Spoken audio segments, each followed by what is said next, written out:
TTP के दहशतगर्द अफगानिस्तान में महफूज पनाह लिए हुए हैं और वहीं से पाकिस्तान पर हमले किए जा रहे हैं। आज हम खुश हुए 15 अगस्त 2021 को तालिबान आ गए हैं और अभी हम मुश्किल में फंस गए हैं। कभी वो हमारा कोई कुछ कर देते, कभी वो टीटीपी को होस्ट कर रहे हैं। कि पाकिस्तान में पिछले साल से हमलों की तादाद बढ़ती जा रही है और पिछले 2-3 हफ्तों से JUI को तवातुर से निशाना बनाया जा रहा है। क्या पाकिस्तान के 50 साल ज़ाया हो गए?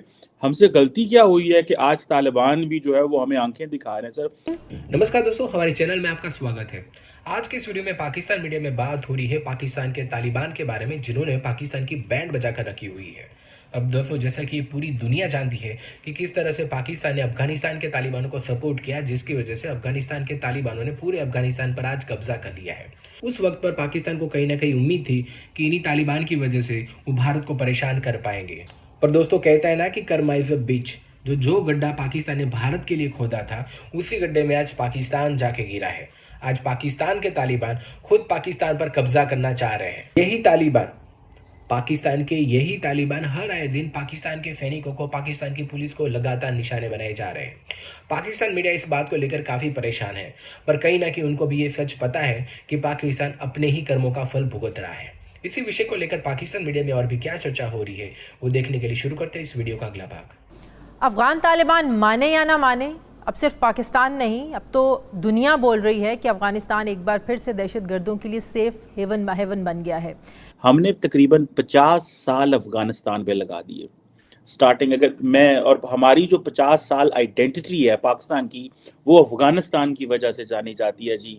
अगर कोल्ड वॉर है तो पाकिस्तान से मदद लो, वॉर अगेंस्ट टेररिज्म है तो पाकिस्तान से मदद लो। तो दुनिया हमारे पास आती थी ये कहने के भाई ये पाकिस्तान अफगानिस्तान का नेबर है, तालिबान बनाने हैं तो उधर जाओ, तालिबान ख़त्म करने हैं तो उधर जाओ। यानी जब से अफगानिस्तान से अमरीकी और नेटो अफवाज गई हैं और कंट्रोल तालिबान की उबूरी हुकूमत के पास आया है, तब से वहाँ दहशतगर्द तंजीमें बहुत ज़्यादा मजबूत से मजबूतर होती जा रही हैं।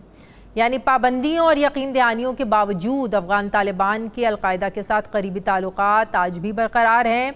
सिर्फ यही नहीं, बल्कि अफ़गान तालिबान ने अलकायदा के मुख्तलिफ रहनुमाओं को अफ़गान हुकूमत में हाई रैंक ओहदे भी दे रखे हैं। नाजरीन, बज़ाहिर ऐसे लग रहा है कि अफ़गानिस्तान में दहशतगर्दों को खुली छूट मिलने पर न सिर्फ पाकिस्तान बल्कि अमेरिका समेत दूसरे ममालिक की तशवीश अब बढ़ती जा रही है। सवाल यह है कि अफ़गानिस्तान में हालात ऐसे ही अगर ख़राब रहते हैं तो क्या एक और वॉर ऑन टेरर शुरू हो सकती है? ये सूरत हाल पाकिस्तान के लिए कितनी सेंसिटिव है, कितनी परेशान कुन है और दहशतगर्दों से निपटने के लिए हमारे पास, पाकिस्तान के पास क्या ऑप्शंस हैं? ये कितनी ख़तरनाक सिचुएशन है पाकिस्तान के लिए? क्या अब दुनिया को ये रियलाइज़ हो रहा है, बशमूल अब अमेरिका को भी, कि वहाँ से निकलना एक बहुत बड़ी गलती थी? जी हाँ, बिल्कुल सही कह रही है। जॉन मैकेंजी जो फॉर्मर सेनेट कमांडर थे, उनकी भी यही ऑब्जर्वेशन है कि ये बहुत इट वाज आवर फॉल्ट। और उसके बकौल ये है कि वहाँ पे अब जो IS के है वो दे आर गेनिंग स्ट्रेंथ। और जो प्रेजेंट सेंट कमांडर है जनरल एरिक, उनका भी यही कहना है कि वहाँ पे अभी हालात कंट्रोल से बाहर जा रहे हैं। हमें ये समझना चाहिए इस वक्त अफगानिस्तान में as per the United Nation monitoring team की जो रिपोर्ट है, देयर आर 20 ग्रुप्स, लेकिन मेनली उनमें अलकायदा है, अलकायदा सब कॉन्टिनेंट वाले हैं, इस्लामिक स्टेट खुरासान वाले हैं, TTP वाले भी हैं, फिर इस्लामिक उज़्बेकिस्तान मूवमेंट वाले हैं और ईस्टर्न तुर्किस्तान इस्लामिक मूवमेंट वाले भी हैं। तो ये सारे जो बड़े स्ट्रॉन्ग किस्म के जो लिथल ऑर्गेनाइजेशंस है, और इनका basically is not only they are threatening Pakistan, but basically इनका थ्रेट सेंट्रल एशिया को भी है, चाइना को भी है, रशिया को भी है। अब इंटरनेशनल कम्युनिटी ने ये रियलाइज किया है कि द थ्रेट इज रियल।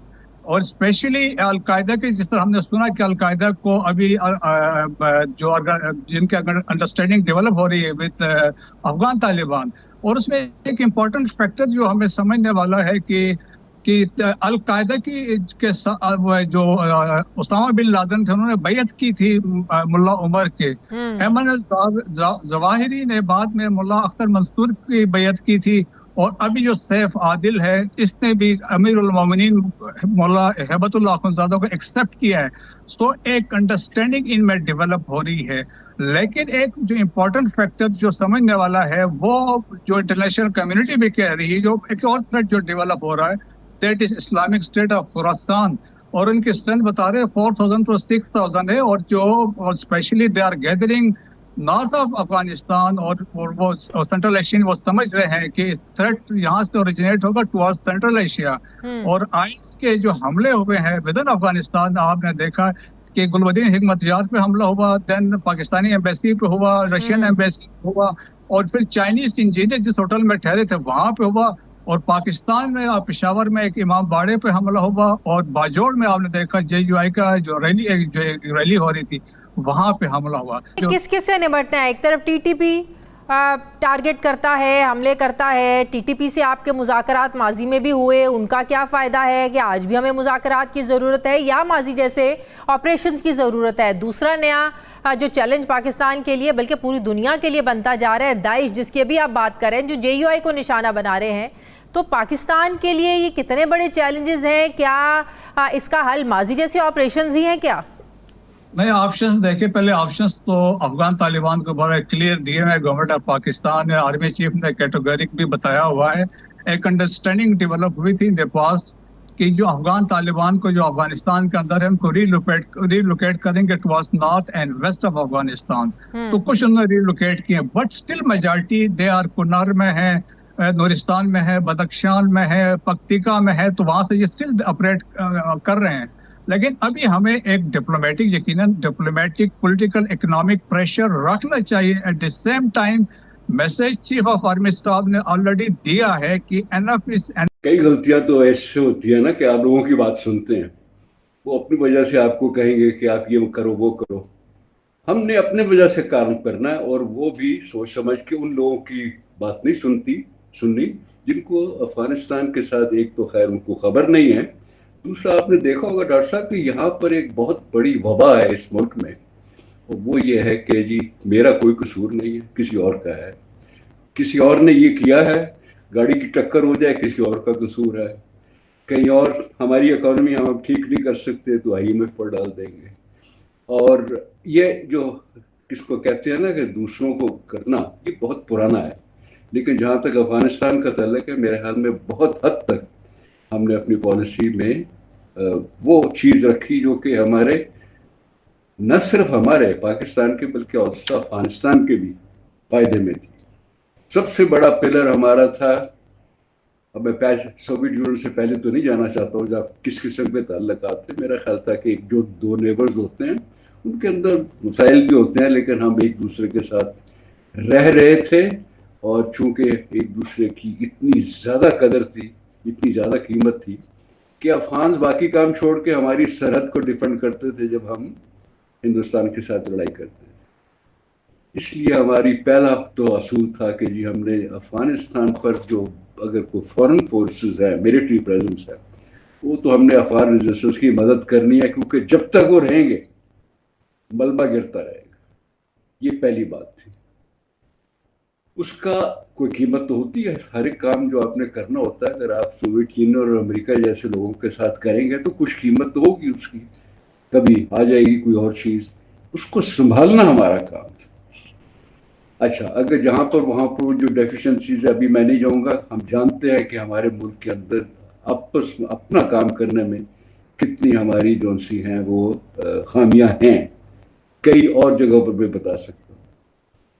अभी जब जो इधर अगर मैं आ जाऊं कि जब हमने इनको अमेरिका और नेटो के कब्जे से भी आज़ाद करा दिया, अभी दूसरी एक बहुत बड़ी गलती जो हम से हो रही है, बिल्कुल हो रही है। एक मुल्क है जो कि तैयार है बिल्कुल, जो कि हमारे नेबरहुड में ऐसा है जिसके साथ हमने कुछ किया भी है, और जो हमारी वजह से, कई वजह से उसको फ़ायदा भी हुआ है।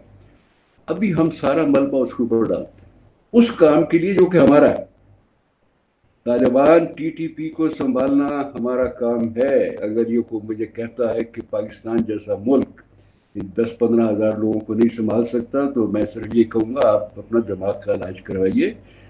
जो इस तरह का तरीके से इंसर्जेंसी से लड़ाई करनी है वो लिखा हुआ है, आप उसके मुताबिक करें, आप सिर्फ ताकत मत इस्तेमाल